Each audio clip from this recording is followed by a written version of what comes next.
এখন নির্বাচনে এমন সমাজ পরিবেশ দাঁড়িয়ে গিয়েছে, যারা পদপ্রার্থী মেম্বার চেয়ারম্যান আহা সমাজে ঘুরে এবং বলে যে এবারের ভোটে উইন আমাকে যেন হয়, ভোটটা যেন আমাকেই দেওয়া হয়। কারণ আমি এখন যেভাবে মানুষের তারে তারে এসেছি, ইনশাআল্লাহ ভোটে উইন হওয়ার পর আমি সবার এরকম করে আমি আবারই ফিরে আসব ইনশাআল্লাহ।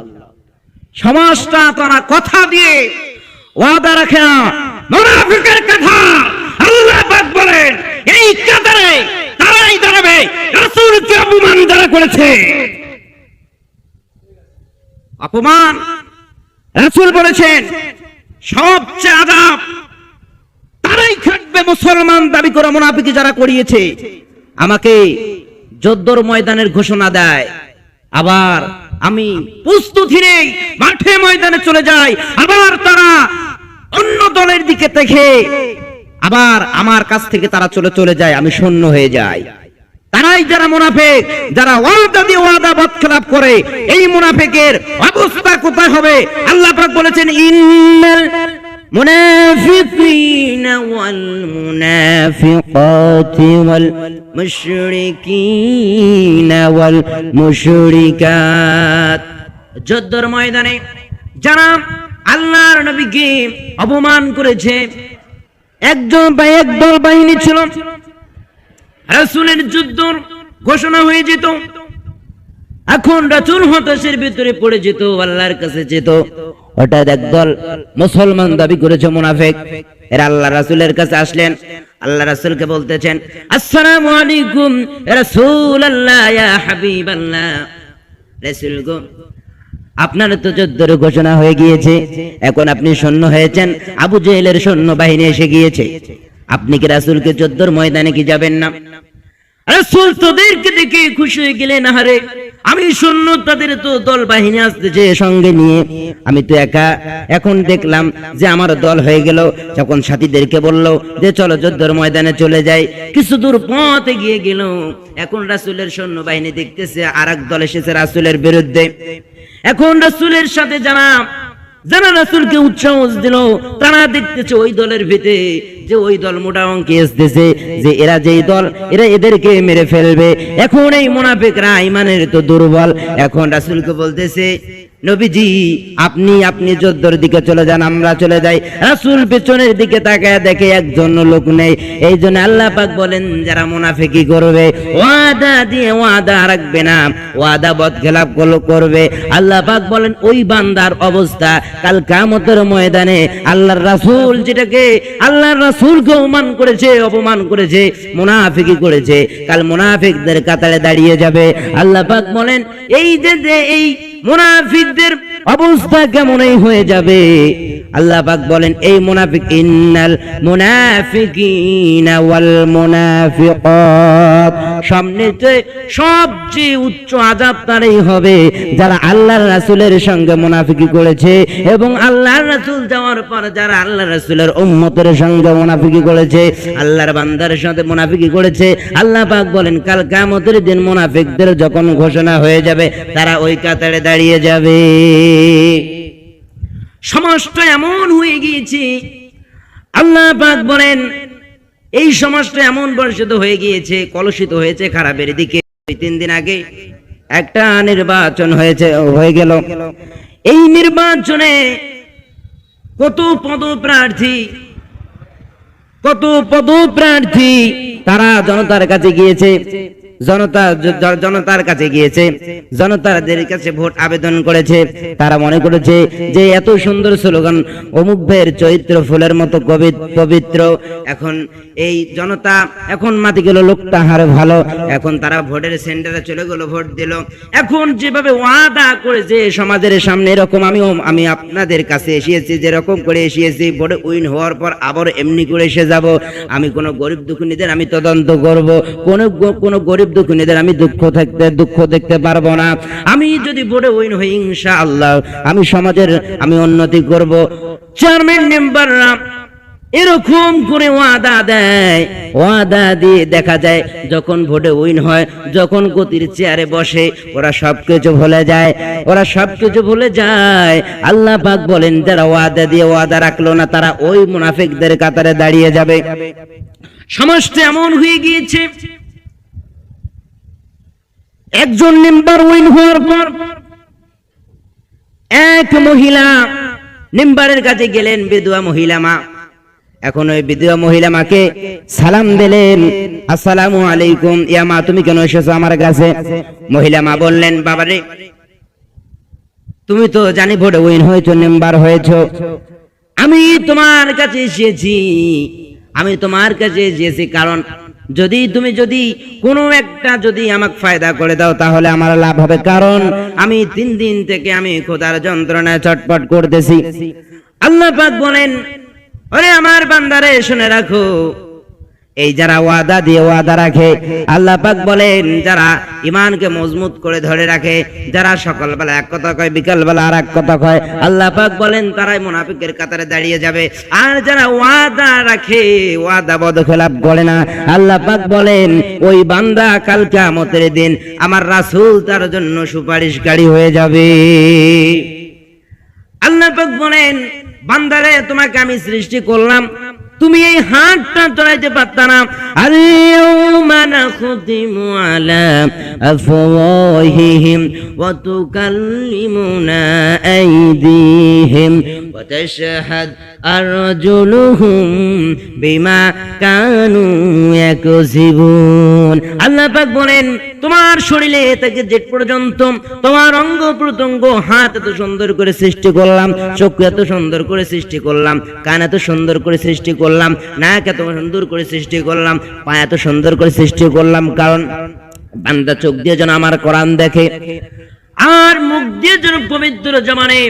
যখন মায়ের গর্ভে এসেছিল আমি আল্লাহ পাক সে সময় পারতাম আমি জবানটাকে বন্ধ করে দিতে, কারণ জবান যদি বন্ধ হয়ে যায়, জবান বা খোলা হয়ে যায়, আল্লাহ পাক বলেন মায়ের গর্ভে যখন ছিল এক বাবার এক ফোঁটা নাপাক পানিতে তাকে তৈরি করা হলো, আমি আল্লাহ পাক তাকে ওখানে থেকে সৃষ্টি করলাম, আমি আল্লাহ পাক মুখের ভিতরে পাঠাম ওই বাপের নাপাক পানি দিয়ে সেট করে দে, কারণ আমি ওই বাবার নাপাক পানি মুখে নাগায় দিলাম না, কারণ ওই বান্দা দুনিয়ার বুকে এসে যেন আমি আল্লাহর জন্য ওই বান্দার মুখ দিয়ে আমি আল্লাহর তাআলার জন্য জিকির করে।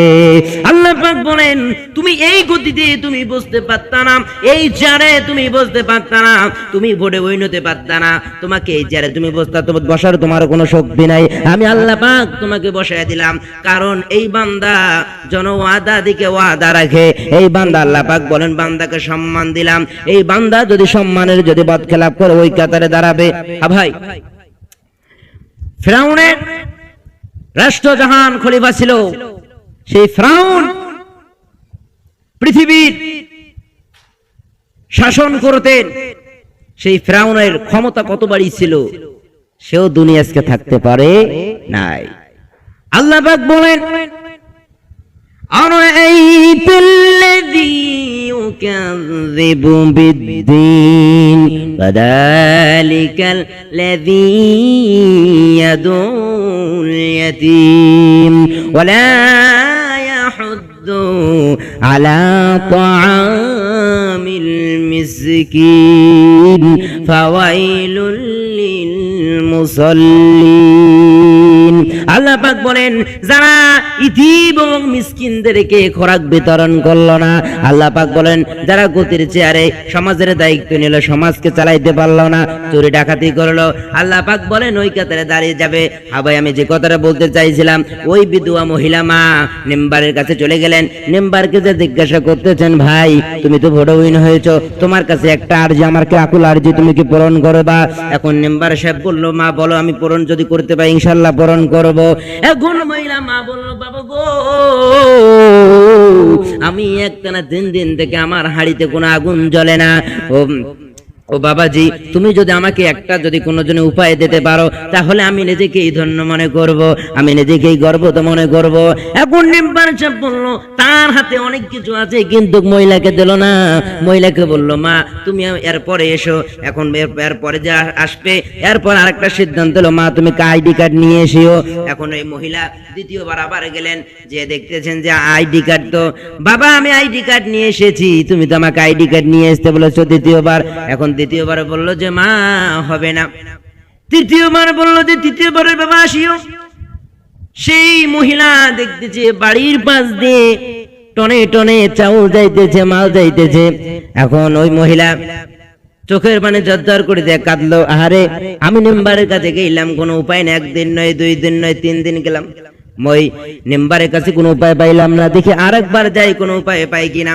মেম্বারের কাছে গেলেন, আবার যে বলতেছেন মেম্বার বাবা, মেম্বার সাহেব তুমি যদি আমাকে আরেকটা উপায় দিতে পারো, এই উপায়টা তোমার কাছে 3 দিন দরখাস্ত জানিয়েছি, এখন যদি তুমি আমাকে যদি দরখাস্তটা যদি মেনে নিতে পারো।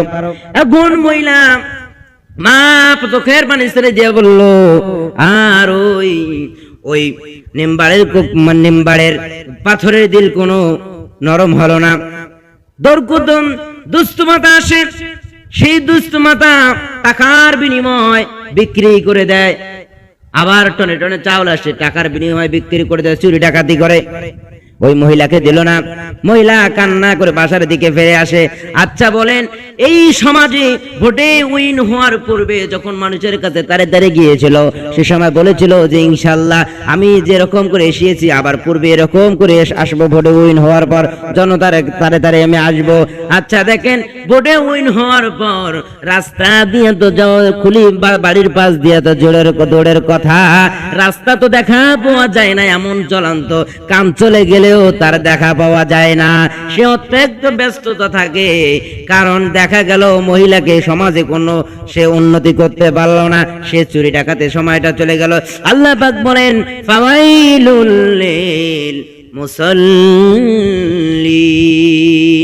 ওই বান্দা যদি নামাজ ইবাদত করে আমি আল্লাহ তাআলার কাছে কোনোদিন কবুল হবে না। লম্বা টুপি, লম্বা পাঞ্জাবি, হাতে তসবিহ ধারণ করে মসজিদে এসে সামনের কাতার দাবি করে সিজদায় পড়ে, তাওয়াবিনের নামাজ পড়ে, ইশরাক পড়ে, আহা 5 ওয়াক্ত ফরজ নামাজ আগে পড়ে, পেছনে চুরি ডাকাতির কোনো অভাব নাই। আল্লাহ পাক বলেন ওইটাই বড় শয়তান, ওইটাই বড় মুনাফিক, ওর দোয়া কখনো আল্লাহর দরবারে কবুল হবে না। রাষ্ট্রজাহান কেমনে করে আল্লাহর নবীর সাহাবী কিরকম করে শাসন করেছেন, আল্লাহর নবী নির্দেশনা দিয়েছেন আমি তো নবী চলে যাব, আমার পর তো নবী আসবে না। যদি নবী আসতো ওমর আসতো। ওমর অর্ধেক পৃথিবীর প্রেসিডেন্ট ছিলেন, ওমরের কি শাসন ছিলেন? ওমর খলিফাতুল মুসলিমিন সে সময় হননি, অর্ধেক পৃথিবীর প্রেসিডেন্ট ছিলেন হযরত ওমর রাদিয়াল্লাহু তাআলা আনহু। দিনের বেলা অফিসের আদালতের কাজ করতেন, রাতের বেলা গরিব দুঃখীদের খোঁজ নিতে বের হতেন। আর যেই রাস্তা দিয়ে ওমর একদিন হাঁটতো, ওই রাস্তা দিয়ে 40 দিন শয়তান হাঁটতো না।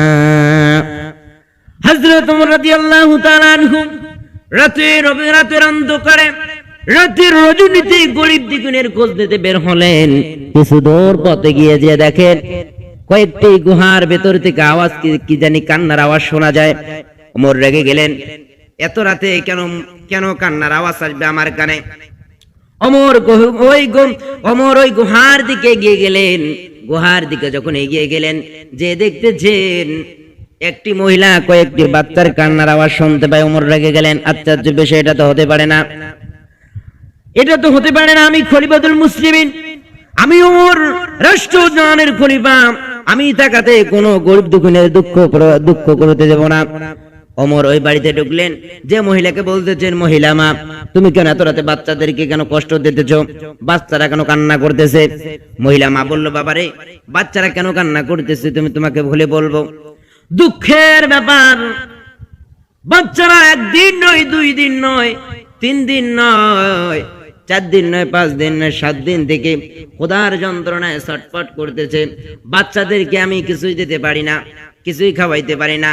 এক হাঁড়ি পানি নিয়ে একটা পাথর দিয়ে নারকা দিয়ে নারকিতেছি আর বাচ্চাদেরকে সান্ত্বনা দিতেছি, বাচ্চারা তোমরা একটু অপেক্ষা করো, গোস্ত পাক হলে, গোস্ত রান্না পাক হলে আমি তোমাদেরকে সুন্দরভাবে খাওয়াবো। ওমর হাড়ির পাতিল খুলে দেখে যে এক হাঁড়ি পানি, একটা পাথর, ওখানে কিচ্ছু নেই খাওয়ার মতো।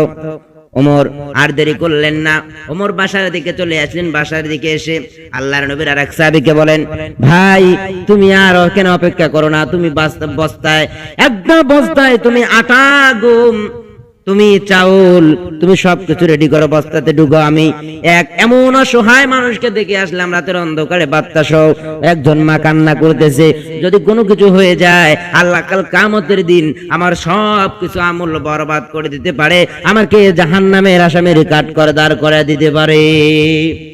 কি তাকওয়া, কি ভয়! খলিফাতুল মুসলিমিন হযরত ওমর রাদিয়াল্লাহু তাআলা আনহু যখন ওই চাবি, আল্লাহর নবীর আরেক চাবি যখন বস্তাতে যখন সবকিছু ভরালো, তখন ওমর বলল, ভাই আমার মাথায় বস্তাটা তুলে দাও। ওই ভাই বললেন, না আপনি তো খলিফাতুল মুসলিমিন, আমার মাথায় তুলবো এটা আপনার কাছে বেয়াদবি হয়ে যায়। ওমর বলল, না আমার মাথায় তুলে দাও। ওমর মাথায় নিয়ে ওই মহিলা আমার বাসায় চলে আসলেন। মহিলার মার কাছে চলে এসে মহিলা মাকে বলতেছেন, মা তুমি সুন্দর করে পাকাও। হযরত ওমর রাদিয়াল্লাহু তাআলা আনহু কোন তরকারি কাটতে হেল্প করলেন। হযরত ওমর রাদিয়াল্লাহু তাআলা আনহু যখন রান্না করে, ওমর রাদিয়াল্লাহু তাআলা আনহু কোন হেল্প করলেন। আর হযরত ওমর রাদিয়াল্লাহু তাআলা আনহু যখন সুন্দর করে পাক করলো, যখন ওই মহিলা সুন্দর করে পাক করলো, ওমর রাদিয়াল্লাহু তাআলা আনহু একটা পাতিলের ভিতরে